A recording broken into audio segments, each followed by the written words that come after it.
బతుకు పశువు కంటే హీనమైనటువంటి వ్యక్తివు నువ్వు. పవిత్రమైన దేవాలయంలో పాడు పనులు చేసేటువంటి నీచాతి నీచుడివి నువ్వు.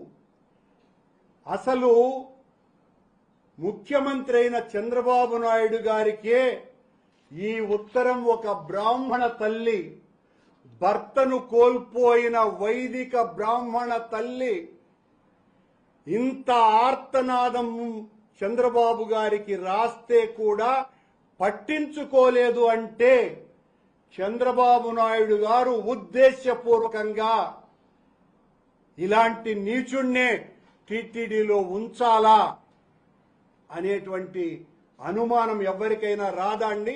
ఈ ఉత్తరం చూస్తే ఎవరికి రాదా? ఉద్దేశపూర్వకంగానే చంద్రబాబు నాయుడు గారు ఈ రకమైనటువంటి వ్యక్తికి ఈ పదవిని ఇచ్చినారు. ఎంత దారుణం!